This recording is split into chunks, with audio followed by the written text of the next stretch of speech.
She's the boss. I'm just out here trying to give voice to this thing.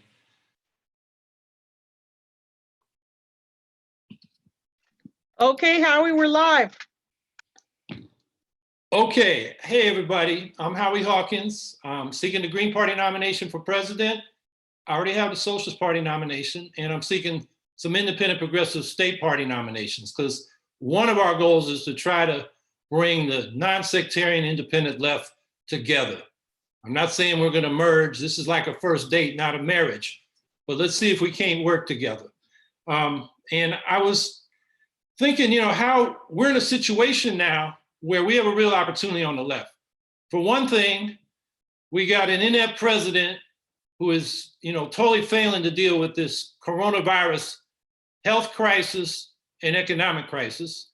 And Joe Biden has the platform, he has a megaphone, and he's invisible. Where is the clear voice for the kind of things everybody knows we need?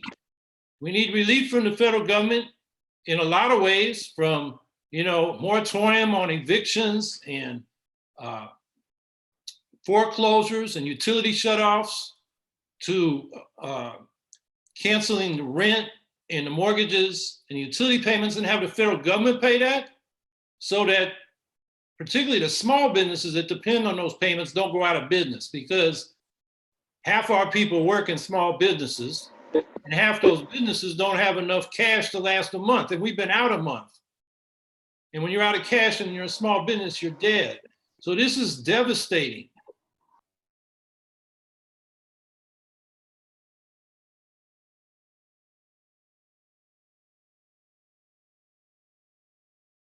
The second situation that gives us an opportunity is Bernie Sanders has again failed to get the Democratic Party nomination.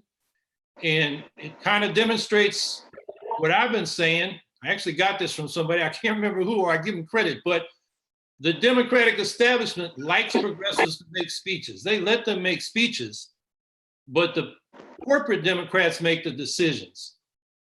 And in fact, the progressive speeches draw people into the Democratic Party, where they get taken for granted by the corporate wing.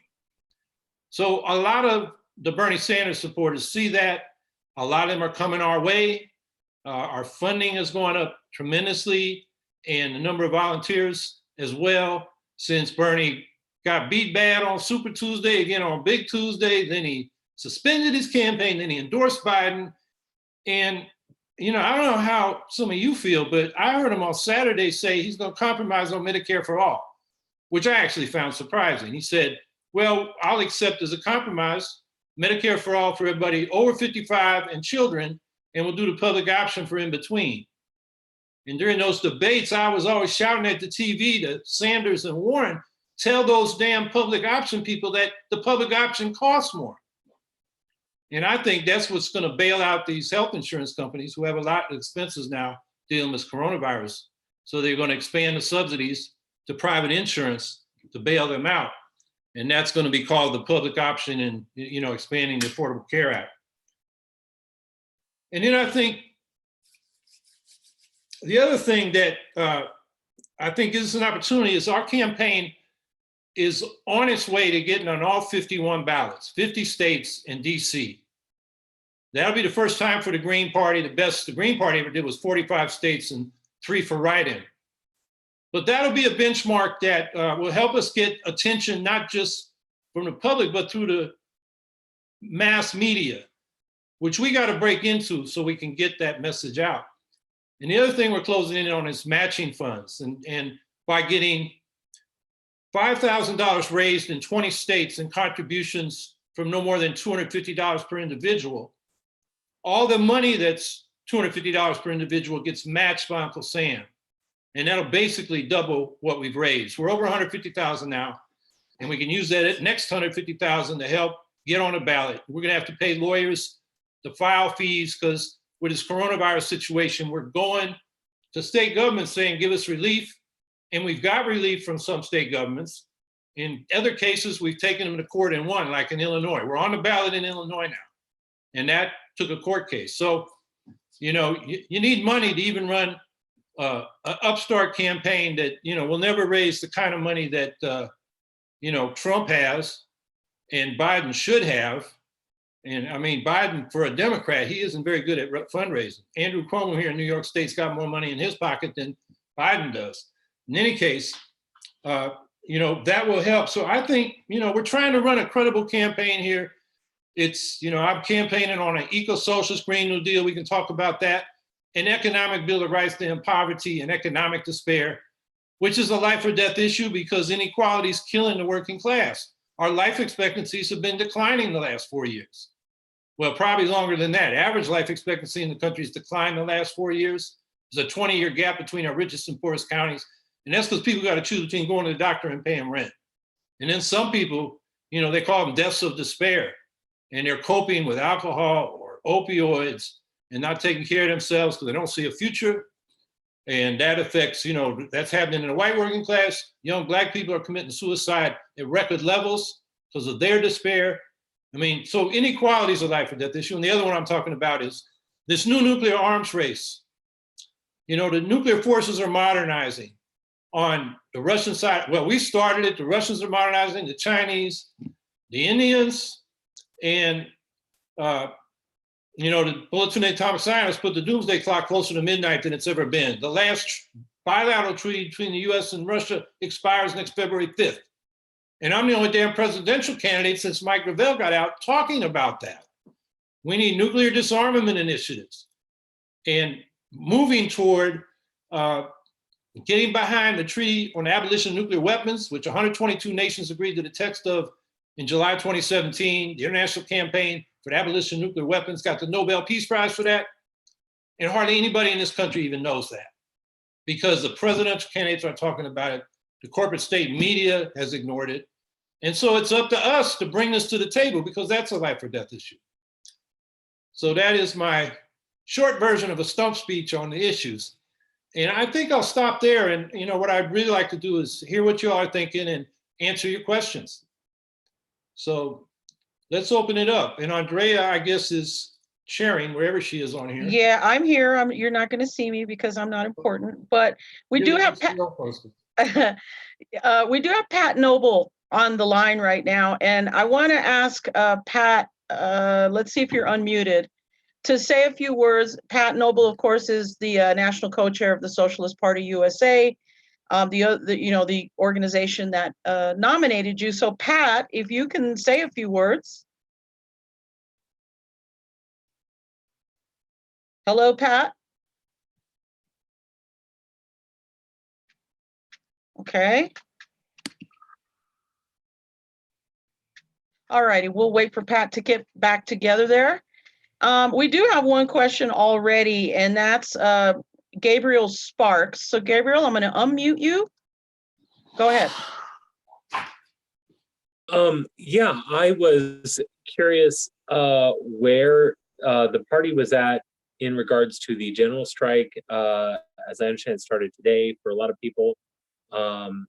And last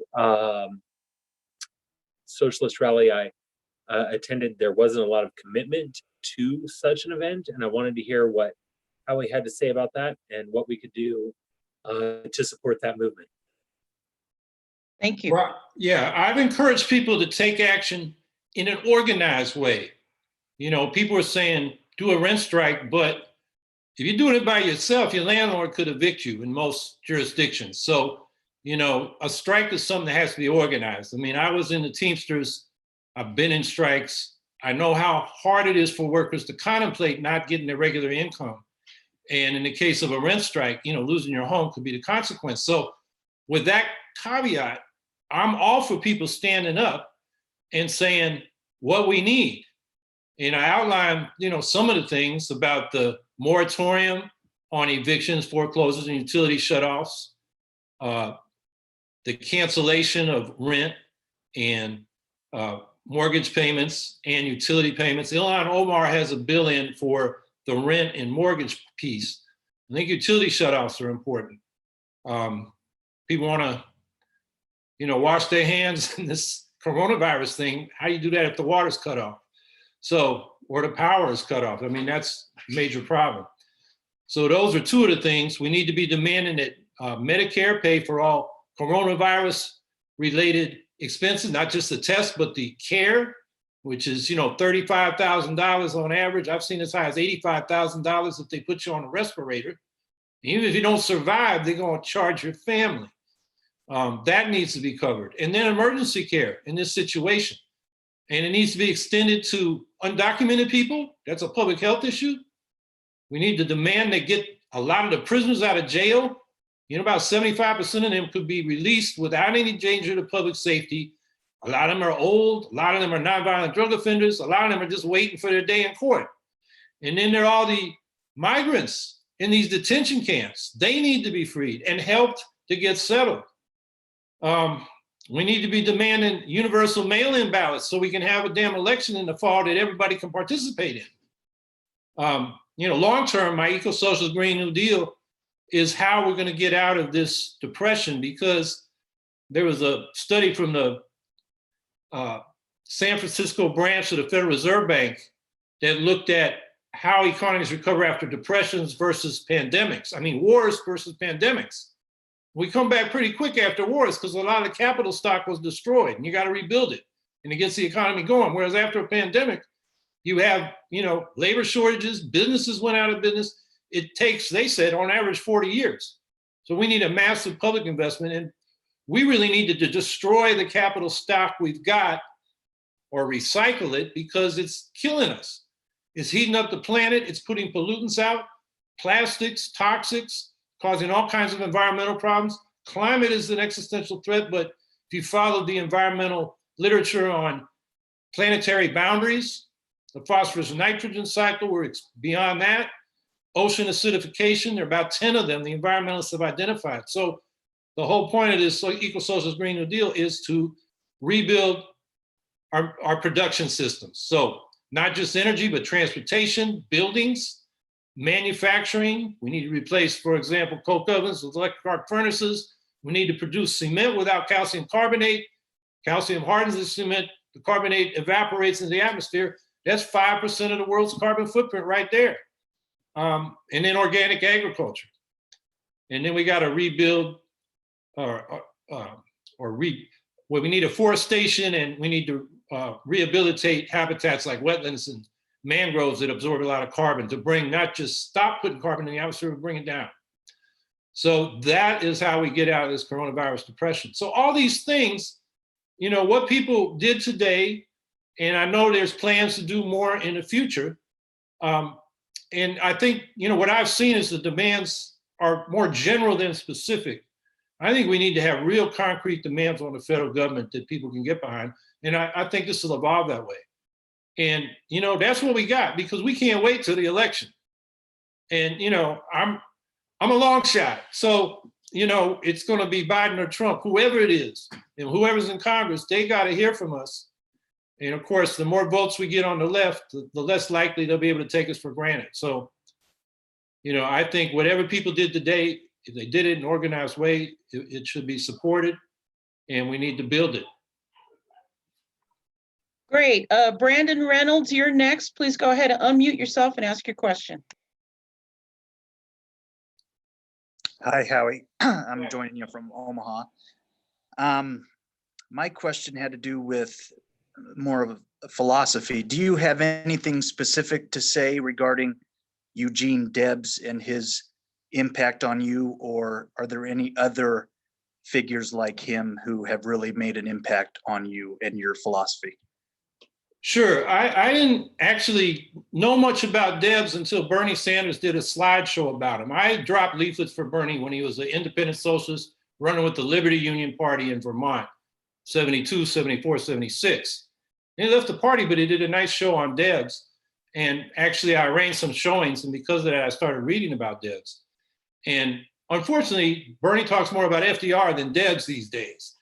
His program is actually taxing the billionaires for social programs, which are good programs, but the problem is it's not socialism. In other words, social ownership and democratic administration are major means of production. So the billionaire class still has that concentrated wealth, which translates into concentrated political power. They still rule the society. They can resist the social programs and roll them back. So, that's what I learned from Eugene Debs, independent politics. and, socialism as socialist economic democracy. But in terms of my influence, the people that most influenced me as I was coming up in the 60s were Murray Bookchin, who at that time I was reading under a variety of, organizations and pseudonyms. I thought there was a whole movement. It was all coming from him. And I later met him in New Hampshire around the time we occupied the Seabrook nuclear power plant site in 1977. So, his vision of an ecological socialism or anarchism really grabbed me in the 60s. The other was Hal Draper's essay on the two souls of socialism, which when I picked that up at a demonstration in the San Francisco Bay Area where I came up about 1967 or probably 67, it kind of opened my eyes because that was, still the anti-communism and Red Scare atmosphere was such that I didn't know socialism could be democratic. And I realized there was two traditions. So those two people probably influenced me the most early. And then I would add Jimmy and Grace Boggs in Detroit, who integrated, the racial justice issue to the class struggle in a very readable way. Jimmy had a way of putting things. And they were kind of the gray eminences behind SNCC and the Detroit League of Revolutionary Black Workers. And so I learned a lot from them and started recruiting them into the Greens in the 80s. By the end of the 80s, they came in, and that was, one small victory and an advance at that time, I thought. So I think in terms of people, in the United States and that I've encountered or read, those are probably the principal people that influenced my philosophy. Thank you. Okay, next we got Benjamin Urrutia. Hello. Hey, Howie. Hi. Question is about with the suspension of Senator Sanders' campaign and how dirty this election cycle or this primary was. A lot of leftists are like given up and like lost faith in electoral politics. What's your plan to kind of, I guess, bring more faith back into electoral politics? Well, I would tell those people, don't let yourself be taken for granted. If your alternative is to go into the streets, that's good. But we've had mass movements in the streets, like against the war in Iraq. And unfortunately, the anti-war coalition at that time, United for Peace and Justice, made their slogan in 2004 against the Bush agenda. In the anti-Vietnam War movement, our slogan was out now. And we put that on Nixon and Humphrey. We put that on Kennedy and McCarthy because they were saying negotiations now. Our demand, we had nothing to negotiate, out now. And we put it on both parties. And we didn't know it at the time, but we stopped Nixon's secret plan to end the war in Vietnam, which was tactical nukes in North Vietnam. So that had a lot of power because we were independent. The problem in 2004 was the Democrats could take us for granted. And Kerry was saying, I can fight the war in Iraq better than Bush can because I got military experience. I mean, when the left does that, that's what happens when you go into the Democratic Party and think that's your alternative. Bush was, a nightmare, but Kerry wasn't an alternative when it came to the war question, let alone the economic questions or the ecological questions. So I would say to them, you got to stay engaged in electoral politics. They don't take you for granted. If you, and this is to the people that say, well, I'm gonna vote for Biden because Trump is the worst. Well, but if you still are for Medicare for all and a real Green New Deal and student and medical debt relief and an economic bill of rights and the good things that Bernie was fighting for, you vote for Biden, you get lost in the sauce. They don't know you're a Sanders socialist. You just voting for a neoliberal hawk. And that's what that vote means, no matter what you think, because they don't know what that vote is. You vote for the Greens and what we're standing for, it's real clear what we're standing for. And that even helps those progressives who stay in the Democratic Party because then they can't be so taken for granted by their corporate wing. Because if we're getting votes on the left, they're gonna lose more votes to us if they don't adopt some of the things we're demanding. And I'll give you one example here in New York. In 2014, I got 5% of the vote running for governor against Andrew Cuomo. Cuomo had wanted to run up the vote, get more than his father, Mario Cuomo got more than he got when he was first elected in 2010, because he wanted to get ready to run for president. And the election ends and he's got less votes. And so he has to look at us. And he ended up supporting things that he never supported during the election. A ban on fracking, a $15 minimum wage, paid family leave. I think our vote leveraged that because he said, I want those votes and I'm going to have to give him something to get them. So before that, he was like the, practical, he even called himself the real Tea Party candidate in 2010. After 2014, he started calling himself the pragmatic progressive. And his excuse is, I'm a progressive, but I'm broke. But that's because he won't tax the rich. And we actually, been bugging him about that. We have a stock transfer tax in New York that raised about 13 billion. And he's calling for cutting, he said, if the feds don't come rescue us with aid in the next package, they're going to cut school funding 50%, across the board cuts for the state 10%. He's cutting all the aid to local governments. It's a disaster. That's Andrew Cuomo. So I would say don't get taken for granted. You gotta do both. You gotta be in the movements. You gotta be in the elections, and you can't do one without the other. If you just do elections without movements, they can ignore you too because after the vote you're gone. You're not a factor until the next election. Hey, I think we got Pat Noble here, and Pat, I'm gonna unmute you. Or maybe you can unmute yourself. And I want to ask you to say a few things. Yo, Pat. 1 second.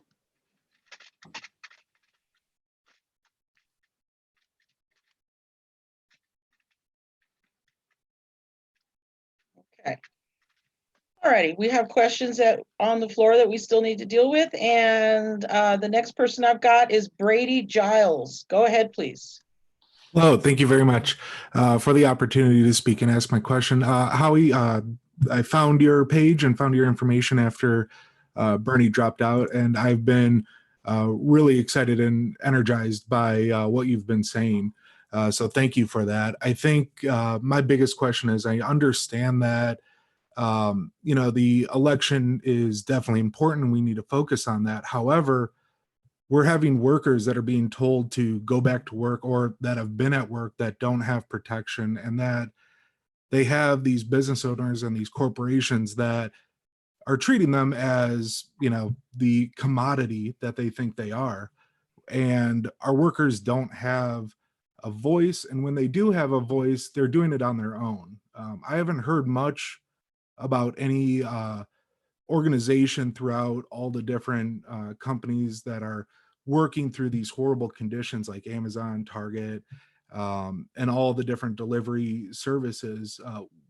What have either you been doing or the Green Party and the Socialist Party been doing to help workers organize to really demand better conditions and hazard pay and all that kind of stuff? Because to me, that's the really big problem right now. Well, one thing I've put out is, and some of the unions are behind this, we need a special temporary standard out of OSHA that will enforce safe working conditions, personal protective equipment, and the like. And that should be part of this next coronavirus aid package. So I think that's one of the demands we should be raising. I'm a retired Teamster. I used to work in the hub at UPS here in Syracuse, unloading trucks. And I've been talking with those guys. They've been calling me. And, the situation there is, sometimes when OSHA was breathing down their back, they'd stop 5 minutes at the beginning of the shift and give us some little safety lesson. They haven't done that. They spray people down when they walk in, and, they have to bring their own gloves and masks. And they still got two people huffing and puffing next to each other, unloading the trucks and loading the trucks. They have had, last time I talked to them last week, they did have their first COVID person, get the infection. And so you're identifying a huge problem.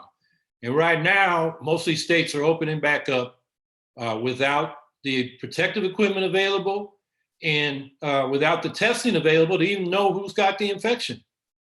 And so it's, as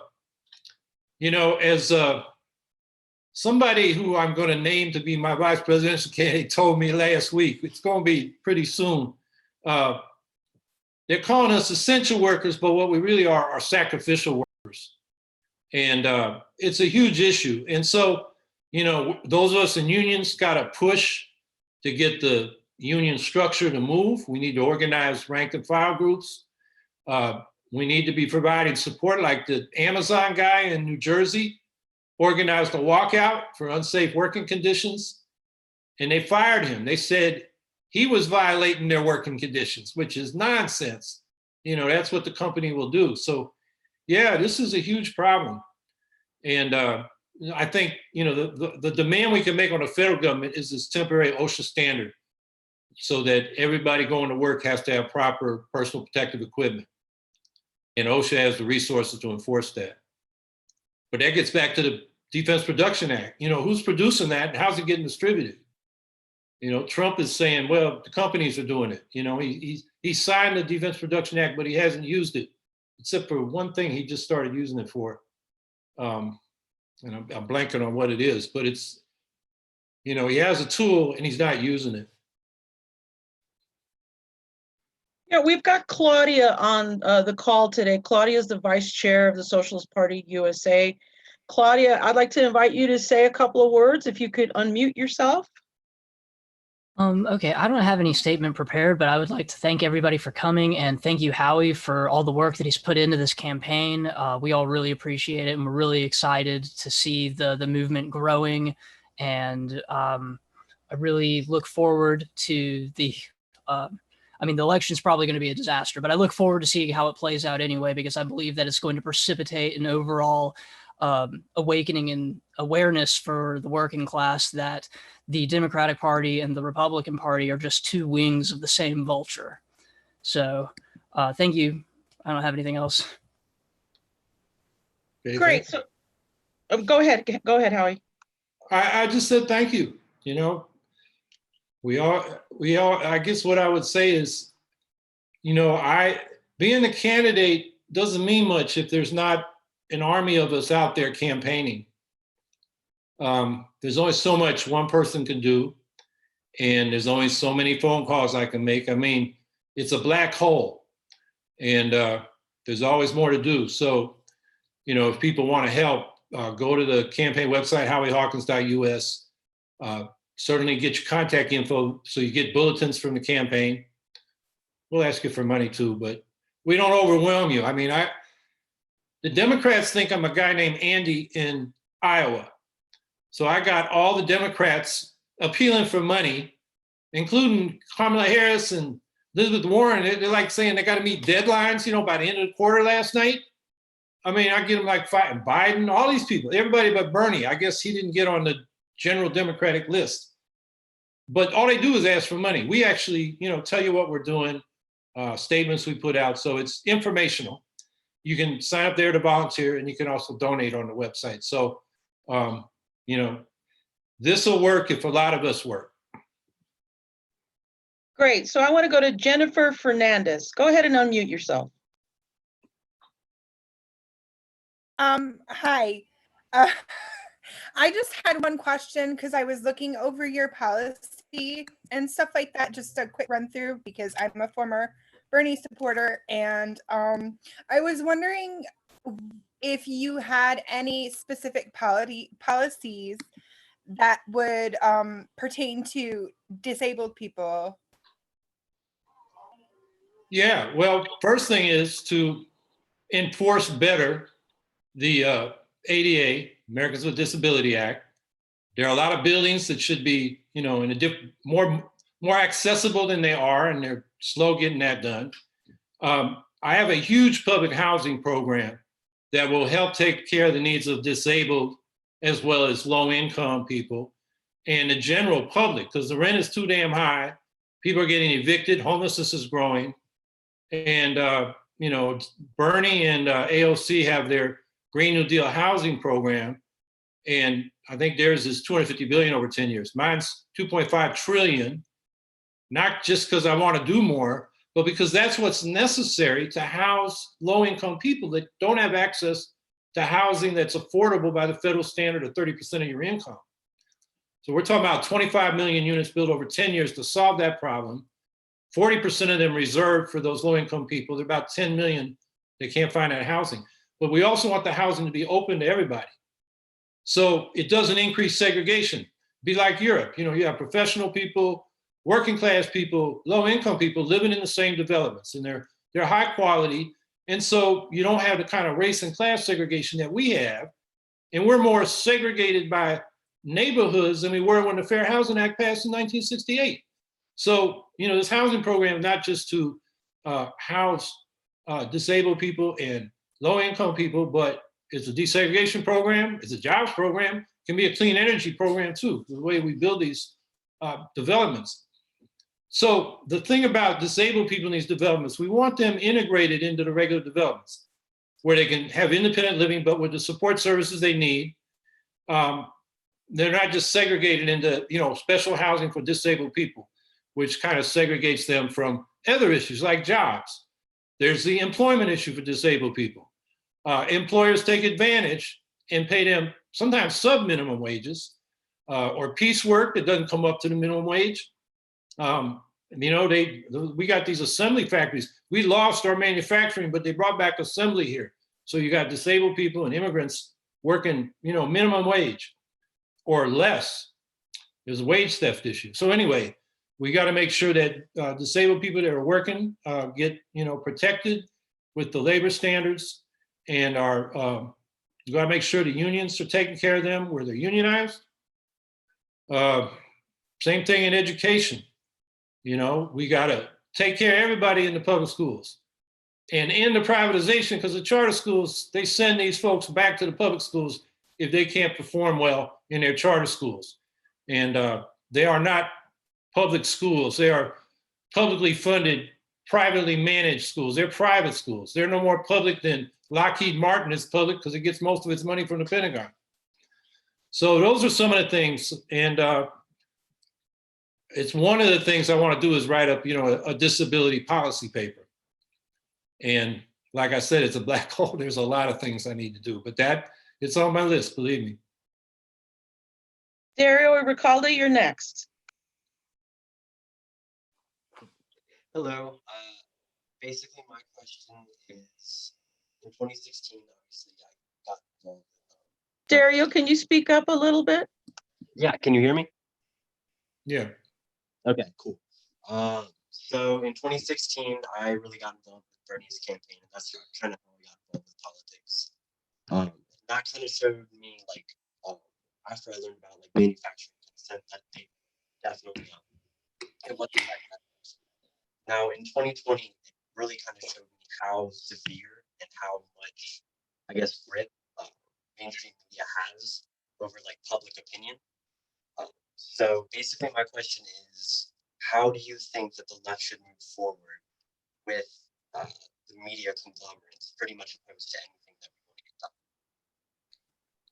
Okay, you're in and out, but I think your question was about media reform. Is that correct? Yeah, huge issue. I just had a big tech company shut down my campaign Twitter account saying I was impersonating myself. I don't even know how you do that. And then they opened it up with like a 2-sentence line, a message that just said, it's restored, it'll be up in an hour. And we never got a live person on the other end. The Washington Times, you know, yesterday was digging around trying to get a response from Twitter. They ignored them. Twitter ignored the Washington Times. So that's a problem. That's monopoly. An old problem in this country, you know, the Greenback Labor Party and the People's Party after the Civil War and the Gilded Age made that a huge issue. And we got some antitrust laws. And then in the 80s, they decided because we have a global market now, we don't need to bust the trusts here in the US because they're competing with big trusts in other countries, which is a lot of nonsense. So I think we got to do two things. Some of these social media platforms are natural monopolies because once they get most of the people on them, everybody wants to be on them because that's where the people and the information is. It's like with Twitter, it's like that with Facebook, it's like that with Amazon. And maybe they should be public utilities operated at cost for public benefit instead of for private profit. That's one thing. You could say the same thing about some of these ride sharing, companies in our cities. Maybe that should be part of the public transportation system and operate at cost for public benefit, provide, good regular protections for labor that these people don't get now, where the companies treat them as independent contractors instead of employees. So that's with the social media. Now the corporate media, that's where I think we need trust busting. We need to break them up. We should go back to some of the old restrictions we had, where you can't own the TV station, the radio station, and the newspaper in the same town. We need lots of independently owned media broadcasters. And we also need a public sector where the public funds independent journalism. So it's not state media, it's the public funds it, and then you have a board maybe selected by a sortition from the community, not even elections. So you get like a jury, and they oversee to make sure that these public media outlets are serving the public. And we need that to do the kind of investigative journalism, because the old newspaper model doesn't work in the age of social media, because advertising there, they don't get enough advertising revenue. That's why a lot of these papers are going out of business and they're cutting staff. And like in a lot of places, like my city of Syracuse, I think we got about 5 reporters left in our daily. It's not a daily anymore. It's a 3 times weekly. I mean, they put stuff up on the web and they'll put in the corner stores a 4-page, is it 4 or 8? Maybe it's 6, little thing in the other days, but they don't deliver it to homes. And that's, so people don't know what's going on in their local governments. So those are some of the things I think we need to do. We do need a whole package of media reform. And I've done some bullet point, I think there's probably more than I just outlined. There's a summary platform on my website under the vision. And if you look there, I do have media reform as one of the headings, and some of these things we can do. I feel like I'm forgetting one of them, but I think those are the basic things we need to do. It's crucial. I mean, and the idea, people say, well, if the public is funding it, then it's going to be state media and propaganda. Hell, when we started this country, we subsidized postal rates for journals and pamphlets, because if you're going to have a democracy, people got to know what's going on. And so I don't think that's a problem at all, as long as, the state isn't saying what people can say. Okay, we got Matt Andrews, please.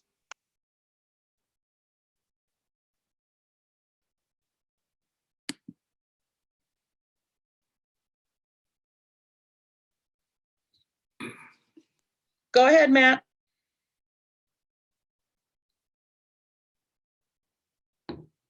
Can't hear you, Matt. Matt Andrews? His lips are moving, but there's no sound coming out.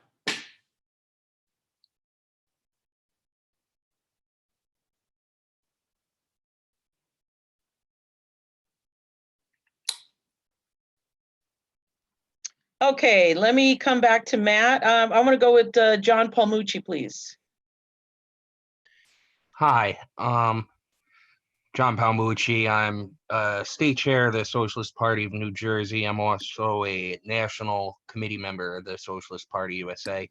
Howie, I have long been a fan of your many numerous pieces of writing on the need for a mass party of the left, mass working class party, mass socialist party. You've used all those terms before, I believe. However, there seems to be a popular sentiment on the left that is pushing instead for a party surrogate type of an organization. In the pages of Jacobin magazine and from the mouths of many within that milieu, socialists are being told to organize strategically within the Democratic Party. If I know there's anyone on the left who can tell us why they're wrong, it's you. So please tell us why they're wrong. Well, there's history to look at. I mean, the left has been doing this since the People's Party cross-endorsed William Jennings Bryan, the Democrat, in 1896 and thereby committed political suicide. And those populists who didn't like that were crucial to forming the Socialist Party versus Social Democratic Party 1900, and I think 1903 was the Socialist Party of, that ran Debs. And the lesson they learned is you're going to change the Democratic Party and the Democratic Party changes you. And that's been the history. You can go through all the ways of efforts to reform the Democratic Party, the progressive movement, the Communist Popular Front in the 30s, the realignment strategy of the Socialist Party in the 50s and 60s, the Jackson campaign, the McGovern campaign before that, smaller efforts like Kucinich and then Bernie Sanders. And the logic is, if you go into the Democratic Party, you got to support those corporate Democrats when they win the primary. Or when they want you to support them, if you're, a progressive legislator, on their priorities. And so you begin to make compromises. And, I'm surprised Bernie made that compromise on Medicare for all last weekend, but that's the logic. If you don't do that, they ostracize you. You probably all know that there were Democratic Party operatives, people that try to make a living on political campaigns, and groups like Brand New Congress wanted to challenge some of the moderate Democrats and in Congress. And the Democratic National Committee said, if you support these challengers, you're blackballed in terms of getting any more work in the Democratic Party. So there's a whole structure in the incentives. And then people end up compromising. There's a guy, I won't give his name, but in the late 60s, he was a super radical Maoist revolutionary. And then he got involved in the Harold Washington campaign in Chicago. Washington got elected. And then he started working for Marion Barry in Washington, D.C., when Marion was smoking crack. But what this guy told me is, and now he's dressed in a sharp suit, I like winning and I like getting paid. And, there's a logic to that too. On the left, we do need paid staff, and it needs to be funded by a dues-paying mass party. That's an invention of the left in the 19th century. When the workers' movements, this is in Europe, were fighting for the vote, the franchise, they realized they had to have a party that was organized like their unions or funded like their unions. We had to fund it ourselves. There were no, rich benefactors like they were, say, in England for the Tories and the Whigs. And in this country, we didn't have to fight for the franchise except for segments of our population because our founding documents were phrased in universal terms. And that's how the excluded people they use them to fight for their inclusion. But we didn't need a workers' party fighting for the franchise. And then as challenges, whether it was the Working Men's Party in 1830 or the Liberty Party against slavery in the 1840s, or the Free Soil Party, the Labor Greenback Party, the People's Party, they all copied the Republicans and Democrats who would have conventions of whoever came. So anybody could come, no matter what their politics, and that was easily manipulated by people with money and a way to influence people. That's what the Socialist Party learned when they formed a mass membership party that almost broke through as a major party. They got as high as about 6% of the vote, up to over 100,000 members. And things that happened around World War I kind of undermined that. But they still got nearly 1 million votes in 32. They were an independent political force in this country. And they put items on the agenda that the New Deal picked up, the social insurance program. So they did have influence. So that's what we need to build. And the party within the party that some people at Jacobin are talking about, or the idea that you can treat political working class independence as a tactical thing, like Coke or Pepsi. We'll run this race as a Democrat and that one is a Green and that one is an independent. I mean, we need a clear alternative identity so that people know what the left stands for. We don't want to make the Democrats look better than they are. That's what the progressives and the Democrats do. They don't really have power. They're marginal. There's a lot of talk about the squad, but you look at the districts they were elected in, they replaced progressives. You know, Rashida Tlaib replaced John Conyers. Ilhan Omar replaced Keith Ellison. And then the Boston guy, I forget the guy that Ayanna Pressley replaced, but he was a progressive voter. And then AOC replaced Joseph Crowley, who, though he was part of the leadership, being a New York City guy, he voted progressive on most things. So they got elected, but they didn't change the balance of forces in the Democratic caucus in Congress. And if you watch them closely, particularly AOC, they're adapting to the Democrats. You know, take the brand new Congress. AOC was elected with their help, and they have like 8 challengers to Democrats incumbents. She's only endorsed 2 of them, the 2 running against the most right-wing Democrats. So she's starting to adapt to that environment. So that's what I would say to that question is we've seen it, it's failed. And if you look at the logic of it, you go in there, it changes you. You don't change it, the Democratic Party. Okay, let's see if we can have Matt Andrews again this time. Oh, wonderful. Can you hear me? Yep. Oh, excellent.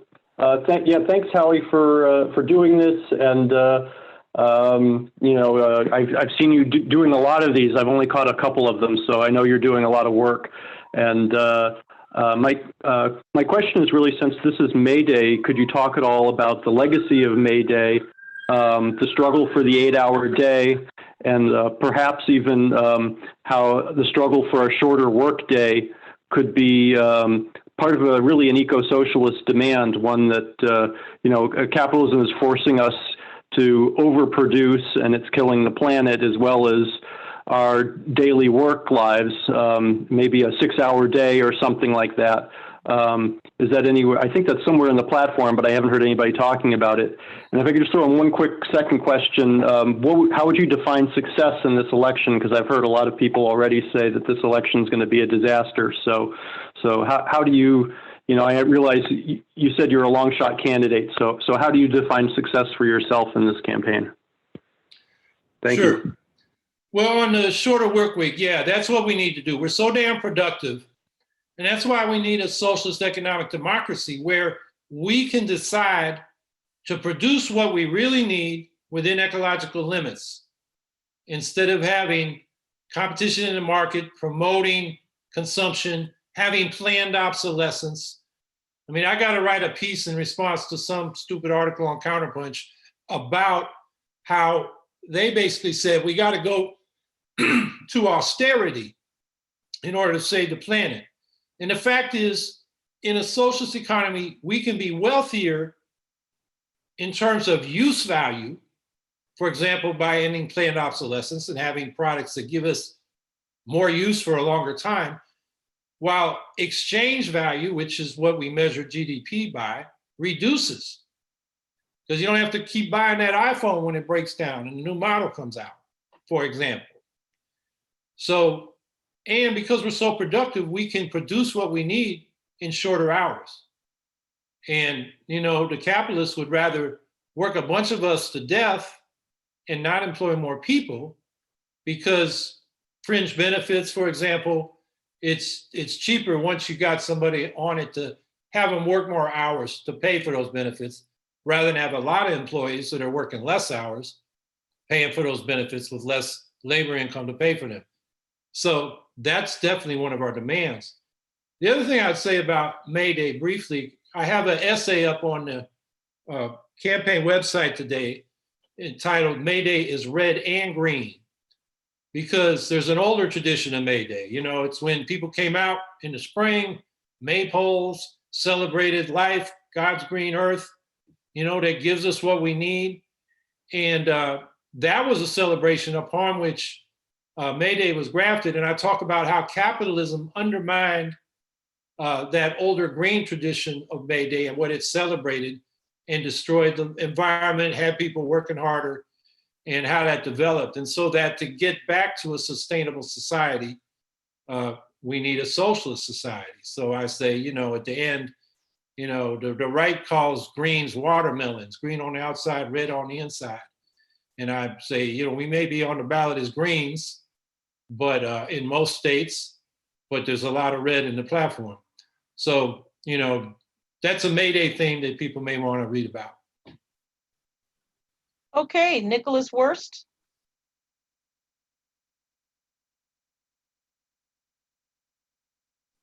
Hey, can everyone hear me? Yes. Okay.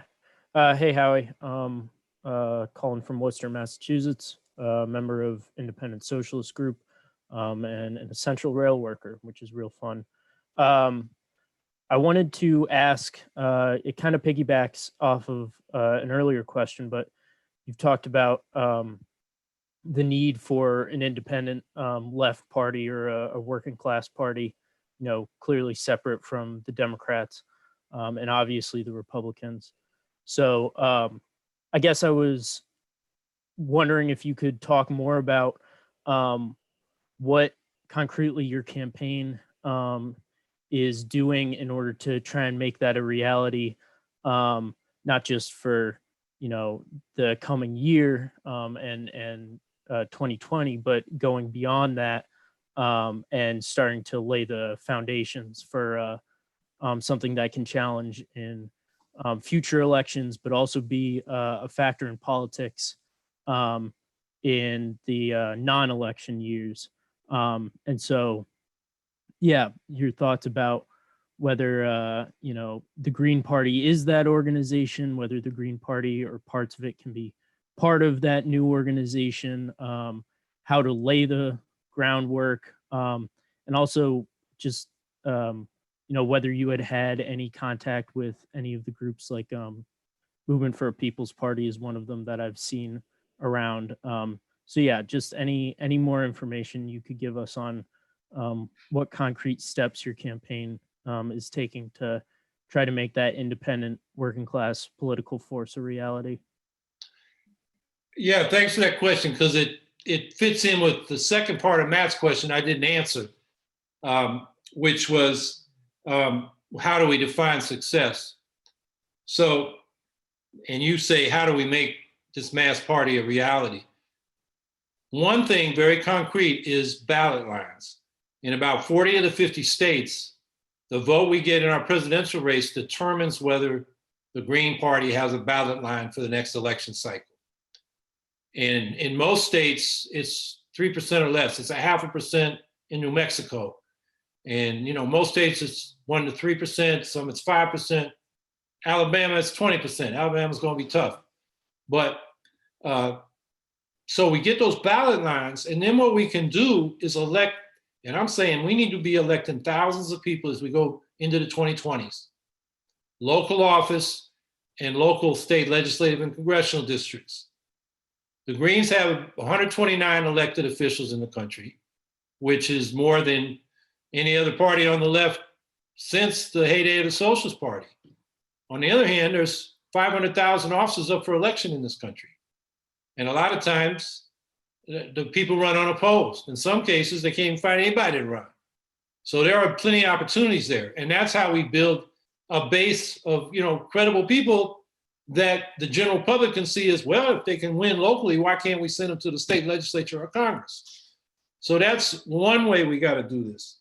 And I think even more important than that is if we're going to have a mass party that is a major party and force in American politics, we got to organize the people that are alienated now from politics because they don't think the two parties the choices are given even know what they're going through, what their problems are, who they are, where they live. The politicians are on TV and they talk nonsense. So this is working class people, people of color, young people who, people say they're apathetic. I've done a lot of door knocking. Most of them are alienated. They don't trust politics. They don't trust politicians. The politicians live somewhere else, like in TV, and maybe show up at election time at the church or this community center, and then they don't see them again until the next election. So what we got to learn how to do is organize, not just mobilize. You know, Greens and Socialists, a lot of us are good activists. We show up. There's a public hearing, there's a demonstration, there's a march, we're there. But when it comes to organizing, reaching out to people in the right way, as activists, we tend to write up a leaflet and hand it out and say, join us. We're preaching at people. But what an organizer does, a union organizer, a community organizer, they go out and listen. And they hear what people say and figure out how they can help. And they build relationships and friendships. And then on that basis, they can talk about politics. And what we got to do is organize local party chapters that are a palpable presence in these working class communities, where people know who the activists are and they trust them and they know what's going on. And they'll talk to us because when they got issues, they know we're the people that can help them. And that's how we build a mass party. That's more important than getting a good result in the election, electing, local officials. We got to be organizers. And that is stuff that goes on not just for elections. In fact, the real organizing, the listening and talking and building relationships goes on between elections. Elections are pretty top down, mobilize, get out the vote. The organizing is more long term. And that's what the left in this country's got to learn how to do. I think the old left had that better. I come out of the new left. And we, dealt with issues the old left was slow on, like ecology, like nuclear arms, like feminism, like gay rights. But when it came to, some basic things about organizing, we threw the baby out with the bathwater. So, in the 60s, we had a lot of mass marches, civil rights, civil disobedience, mass anti-war movement, and we decided we just need to mobilize, and we forgot how to organize. And that's what we got to get back to if we're going to build, a mass party, and it's really present in communities. And that means, I can say it all I want, but if people like you don't go out and do it, it's not going to happen. So one of the things my campaign wanted to do is have workshops, where we impart some organizing skills during the campaign. And we're going to do them around the country. I guess now we're going to have to do them online. And at this point, we're still trying to get the nomination. We got a plate full, but that's still on our agenda. And, so we can talk more about, what I just outlined. So in terms of the Green Party in relation to others, whether it's, the Green Party and other parties coming together or the Green Party growing, time will tell. It depends on the Greens in various states, it depends on other forces in various states. What will count is what people do at the grassroots, and they actually bring somebody to the table. There's a lot of people that got it online, but they ain't on the streets. And that brings me to the Movement for a People's Party. I get Nick Bryan's emails, but I've never been asked to go out and organize or talk to anybody. That's what's missing. We can't sit here and wait for Move On or whoever to tell us what our next move is. It's very top down, and you trace back the nonprofit industrial complex to who's funding them. It's a bunch of billionaires. Some are Democratic oriented, some are Republican oriented. But, we need places where we sit down together, talk to each other, make our own decisions, make our own analysis, challenge each other on what we're doing, educate each other, and, basically empower ourselves at the grassroots so that, people that are our leaders are actually people we put there to be accountable to us in our party structure and among our candidates. So in a word, we got to become organizers, not just activists who mobilize. Okay, Thomas Hefner. Well, one, thank you for having this. It's an honor to talk to you and everything like that. From North Carolina here, how much traveling, assuming the, travel opens up in the fall, how much traveling do you expect to do? And how would that work as far as, are you planning on, if you were to travel, stay in people's homes or hotels or what? Yeah, I got a niece in North Carolina, got a sister in South Carolina. I prefer to stay in people's homes, saves campaign money. Yeah. I mean, I have been, doing some Motel 6s here and there. And I hope we can get back out and travel, but I'm not optimistic that it can be done safely. I'm not sure we want to be bringing people to mass meetings in this environment, given that we don't have a test, contact trace, and quarantine program so that people infected are separated. We don't have the personal protection equipment. Vaccine, if they get it done in 18 months, it'll be a record. I mean, this is going to be a long haul, I'm afraid. And so much as I would like to, particularly go to North Carolina, see my niece, South Carolina, see my sister, and so forth. Hawaii, I got 4 cousins there. Man, I try to go every year. This year, they're having their convention this Saturday, and it's online. So I would like to travel, but I'm not optimistic we're going to be able to do it. They're opening up right now, and if the public health people are right, there's going to be another spike in infections and deaths, and we're going to have to shut back down. Okay, Evan Blake, please. Yeah, hi. My name is Evan Blake. I'm a member of the Socialist Equality Party, which is affiliated with the International Committee of the Fourth International, the World Trotskyist Movement. And I was wondering what you have to say about the political record of your international allies in the German Green Party. 20 years ago, under Joschka Fischer, the Greens oversaw the first German combat mission since World War II, the NATO war in Serbia. And they've supported every foreign mission by the Bundeswehr since then, including the wars in Iraq, Syria, and Libya. And they've really carried out this campaign to increase the German military budget, while at the same time stripping labor laws, the Hartz IV labor laws, and carrying out attacks on the welfare programs in Germany. And so what do you have to say about this, the record of the German Greens? Well, we've been critical of them since that time. There's not much love lost between the US and German Greens. One of their leaders told us not to run. We're going to spoil the election for the Democrats. The Heinrich Böll Foundation, we found out they were having seminars with the third way Democrats, around Clinton. So, we have a different politics than them. The one thing I'll give the European Greens, and there are other parties that are not as bad as the German Greens on foreign policy or on domestic austerity, is they're the only major tendency on parties in Europe that have been consistently pro-immigrant and opposing the xenophobia. So that's a plus on the balance sheet. But yeah, we've been critical of their militarism and their foreign policy, as well as some of the domestic austerity measures they took in coalition with the Social Democrats.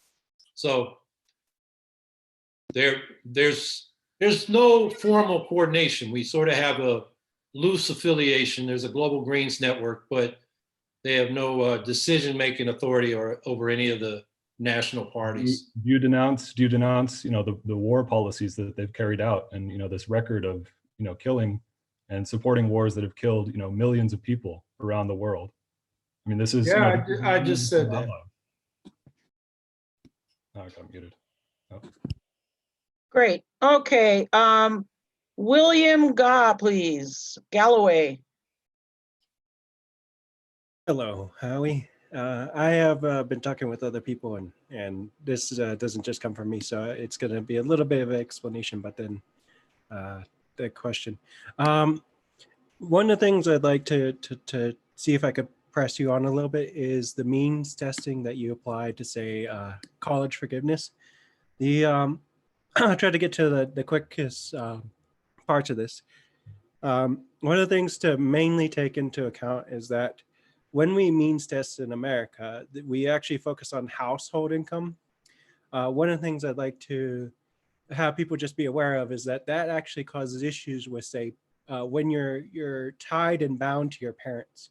The other thing to take into account, which specifically college debt, this is just college debt. Every other debt is separate from this, because college, the way that Biden did it is that it's really, really hard to get out of that. You can declare bankruptcy, but it's really, really hard. But the other thing too is that as libertarians, okay, this actual debt, I'm a libertarian socialist, but this actual debt is something that you can be jailed for. The collection agencies leverage this all the time to throw you into jail.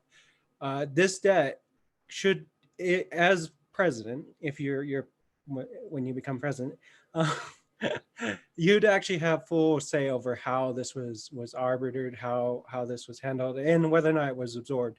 I'm perfectly fine And this is the crux when it comes to certain debts like medical and college debt, which is what I would argue when I was arguing pro Bernie Sanders policies. Certain debts are actually debts that shouldn't have occurred in the first place. And this is key to when you're talking about the Green New Deal and you're talking about stuff like this. This intersects with all of it. And you're also talking about reparations.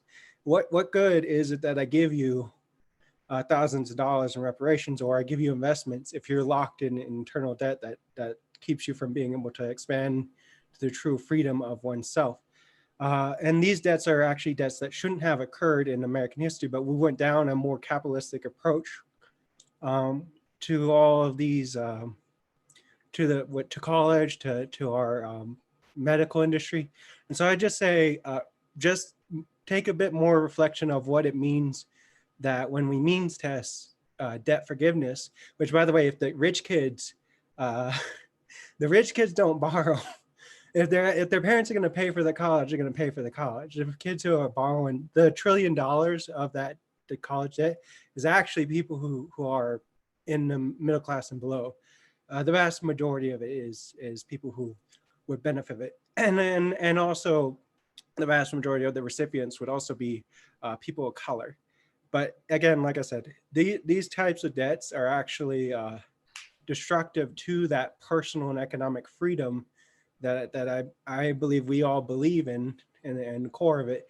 But I would just like to say that I hope that what I've said could persuade or convince that it might just be more, when looking into it, it might be more advantageous to just wipe it out, given that this debt shouldn't actually have been a thing in the first place. It's actually a concept, a notion only found in capitalism, that they would put college as a bargaining, because in other countries and how other countries see it, and I'll leave off on this, how other countries see it is that it's an investment that I get more tax revenue out of you being educated, as well as me as a socialist. It's more beneficial that you're educated and well-rounded and explored than it is me to hold you back on this tens of thousands of dollars of crippling positions which lock you in place for generations. Thank you, This is actually William. a concern other people brought up. Okay. Okay, I understand your point. I mean, what I've said, to pay off the student debt, we're talking about 1.6 trillion. And if the federal government just takes on that debt and says, we'll pay it, you're gonna tax labor more than capital for that. I mean, we're now in a situation where in this country, labor income is taxed more than capital income at a higher rate. So I'm concerned that we are paying. It may not be the super rich. They can buy whatever it is now, $60,000 a year tuition at an Ivy League school. But upper middle class people, they may be well off, but they aren't that well off. They got to borrow. And why should somebody working, below $15 minimum, below $15 an hour, be paying taxes to pay off their loans? So what I've said is, and this is based on a system in the UK with some modification, is that you pay 10% of your income above the poverty line for 20 years. After that, the rest is forgiven. And if it starts now, that deals retroactively, and interest payments made during that period count toward the principal. So a lot of people that have been paying, their debt would be much reduced now. Some are just paying the interest and the principal stays. The interest should be zero going forward. Right now it's 4 to 7%, which is pretty high given what the corporations can go to the Fed for right now, zero interest and borrow money. So I think that's an equitable way to do it. And, you pay what you can for 20 years, 10% of your income above poverty. And whatever that doesn't put all the burden on working class people to pay for, that upper middle class household guy going to Harvard who gets a job at Goldman Sachs and starts out at $75,000 a year. So I call that a class conscious program, not so much means test. It's based on ability to pay. And I think that's a fairer way. And I concluded that in 2016. I was in on a call with an economist looking at, the plan to cancel it all.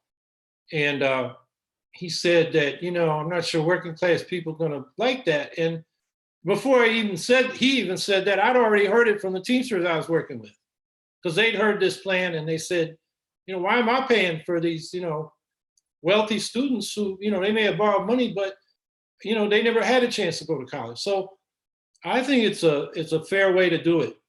And it's an affordable way. Now, you're right, people should be able to go to college without incurring expenses. I mean, the GI Bill not only covered tuition, including at private schools, it provided living stipends for GIs that were starting families. I mean, that's the kind of program we ought to have. But to the extent we got to have a loan program, it should be zero interest. The Fed should operate it all. Right now, the Feds do 92% of it. The other 8% is private banks. That should be available to everybody. There should be an increase in Pell Grants so that even if you're going to a tuition-free public college, which we want, you have help if you're lower moderate income with your living expenses, your other student fees, and so forth. So now, when I was listening to you, I'm thinking, I need to get one of these economists to crank out the numbers and see what the actual impact would be. How fast it would cut down the debt, how much people have paid off. So we got a clearer picture. But, one thing people sometimes don't understand is that they think the federal government, the Federal Reserve can just create the money, pay it off, and it's no skin off anybody's nose. Federal Reserve can't do that. They can create credits to buy treasury securities, but the government, we got to pay back those treasury securities, interest and principal. That's $1.6 trillion. That's a big budget item. So anyway, that's how I come to the program I'm proposing. Okay, so we are closing the stack because we've had quite a few good questions. So we just have a couple more questions left. I'm going to go with Anders now, please.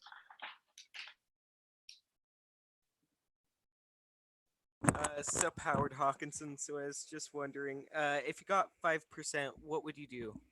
Like, how would you use it to benefit the Green Party?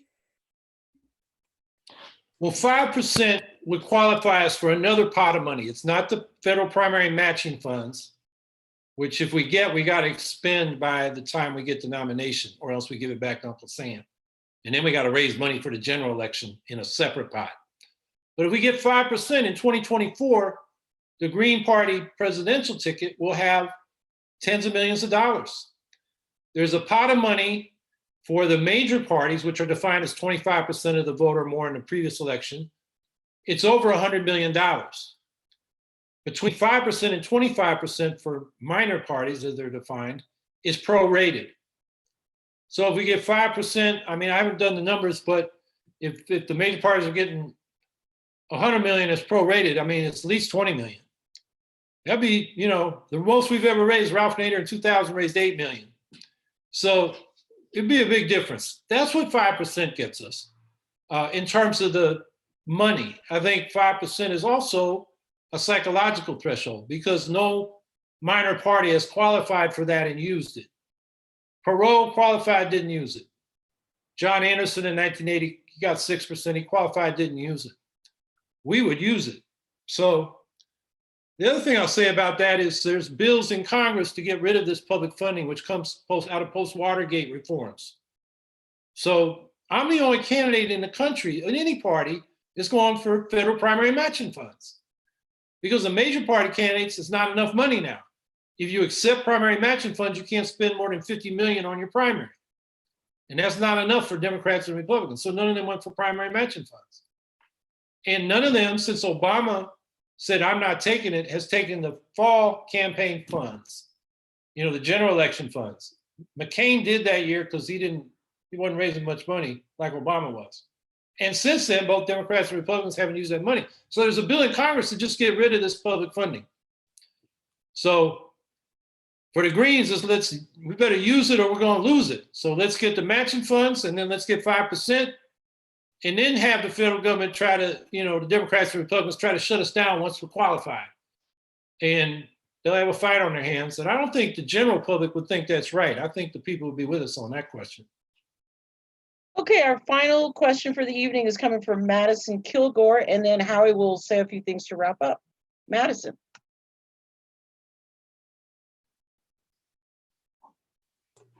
I apologize. Hi, Howie. Hi.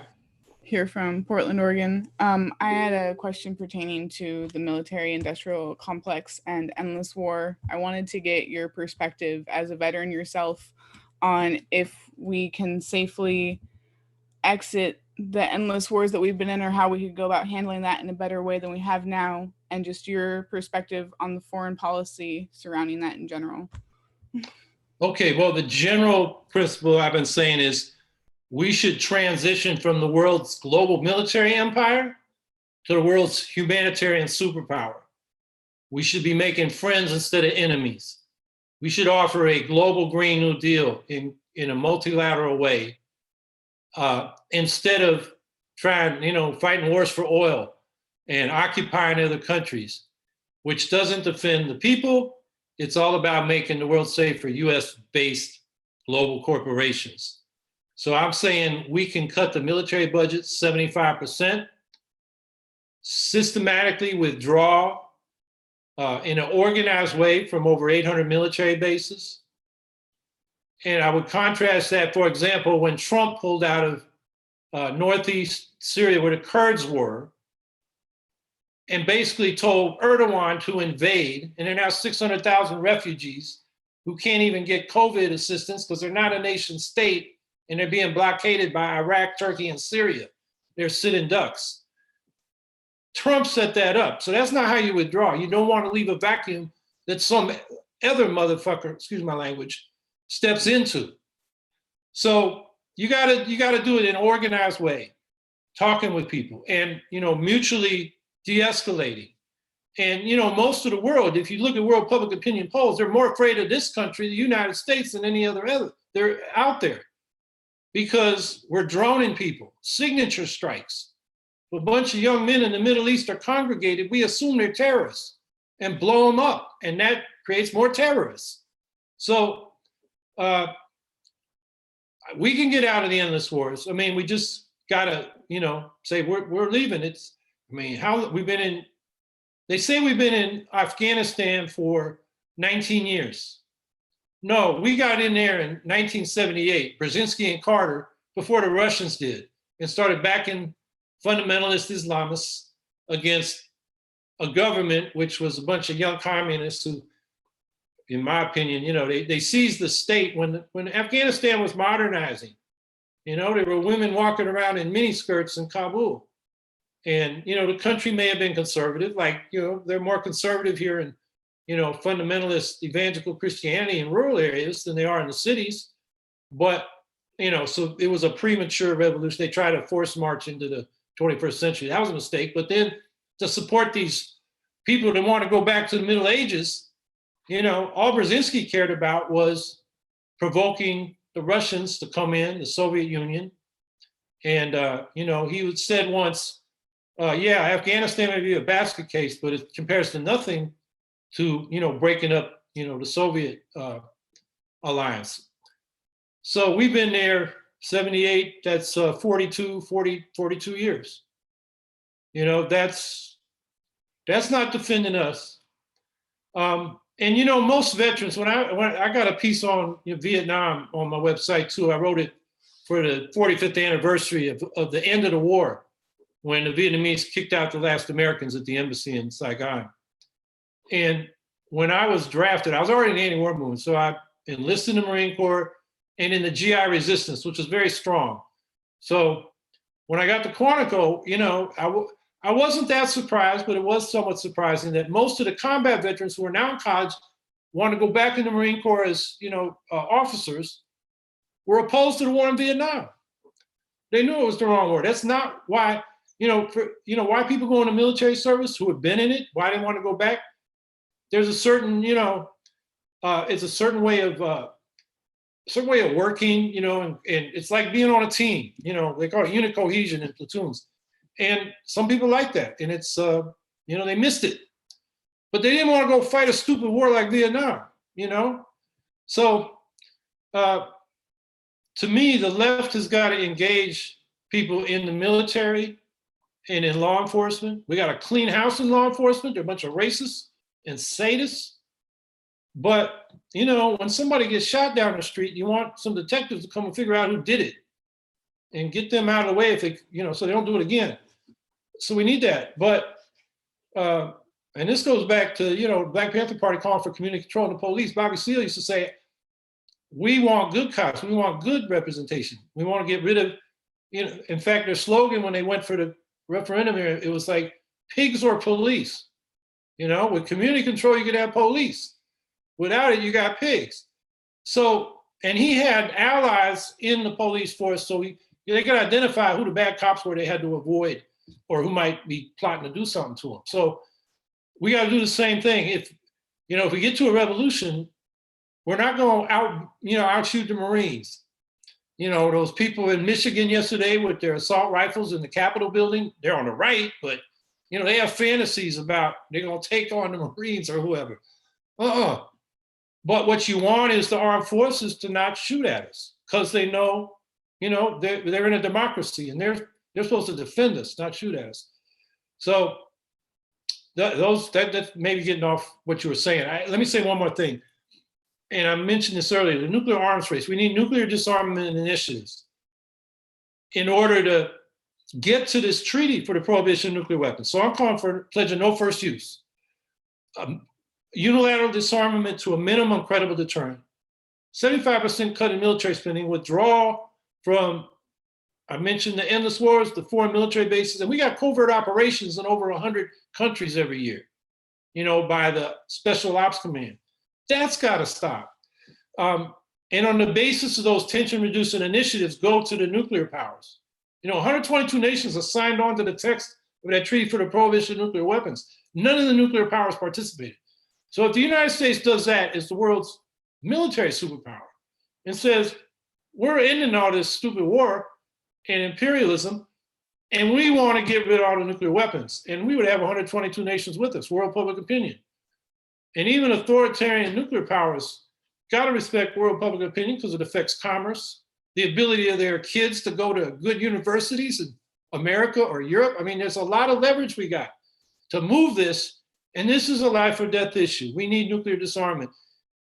I'd recommend people read Daniel Ellsberg's Doomsday Machine. And what he's referring to is if one or two nukes starts flying, it's automated. They're going to blow up the world. It's automated. They have these tactical nukes with the crazy idea, and both the Russians and the United States have this in their military doctrine. If they're in a conventional battle and they're losing, they're going to use tactical nukes. And they call it escalate to de-escalate. That's insanity. You start throwing nukes, it's gonna get strategic right away. So that book and also The Bomb by Fred Kaplan.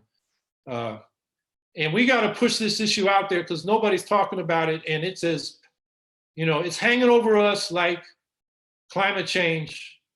And the difference is climate change is like steady and you can always, you know, try to mitigate. Nuclear war that's it, it's over. So. Thank you very much, Howie. Okay. Okay, that's the last question. Howie, do you want to wrap it up? Sure. Thanks everybody for coming on. And like I said before, this won't work unless we all work. So I hope you all will be involved. And like I said, I think we have a real opportunity here. The two parties are just totally failing on this, you know, COVID situation, both the health and economic side. And the public health officials that tell us what we need to do. And some of the, you know, there's good legislation pending in Congress, like to cancel the debt and mortgage and have the federal government pay them to keep, you know, those businesses in place for when we reopen. But that's, you know, a few progressive Democrats. So, you know, they're blowing it. So that's an opportunity. The people who have been involved with the Sanders campaign, if they want to keep fighting for Medicare for all, a full-strength Green New Deal and all those good things, this is the way to do it through the election and beyond. And, you know, the other thing I didn't talk about earlier is that, you know, socialism used to be a conversation stopper for my generation. And now a lot of young people are interested in it. It's a conversation starter. And one of the things I'm hoping this campaign can do is speak to that new socialist movement about the importance of working class political independence. You know, we can't get lost in the sauce of the Democratic Party. And that socialism is not just some good social programs, it's socialist economic democracy. So we didn't get into the Green New Deal, but I'm saying we need a public energy system, a public transportation system, both airlines and rails, and manufacturing. We got to rebuild our manufacturing sector. You know, these new technologies should be built like during World War II.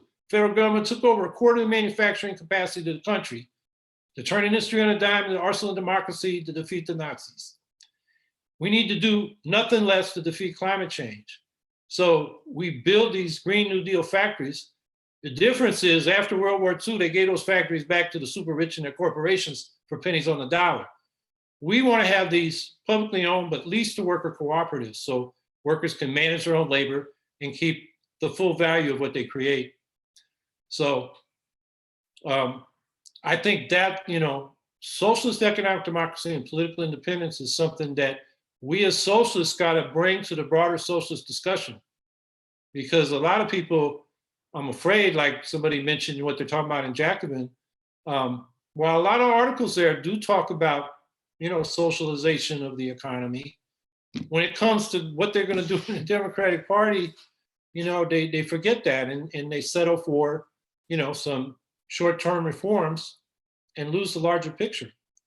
And as we talked about the logic of working in the Democratic Party, you end up administering what you started out to oppose. So, you know, socialists, you know, let's keep those ideas in mind and let's make a big difference this year. So thank you everybody for coming. Just want to remind everyone that the website is howiehawkins.us, howiehawkins.us. So please take a look, subscribe so you can get updates. We are still trying to make federal matching funds. And so we have a page there that will tell you where your state is at. We've got a few that are just about to hit that federal matching funds threshold. So please help us out, even if it's $5. And Howie, do you want to give a good solidarity greeting on the way out? Solidarity. All right. Thank you, everybody. Have a great night. Thanks for participating. All right. Good night. Have a good evening. Good night.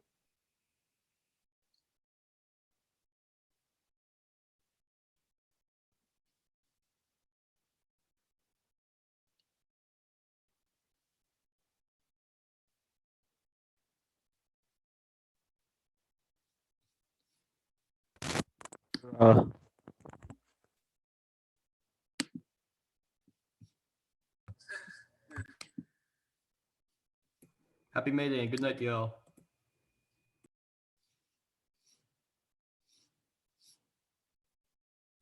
Everyone have a good night.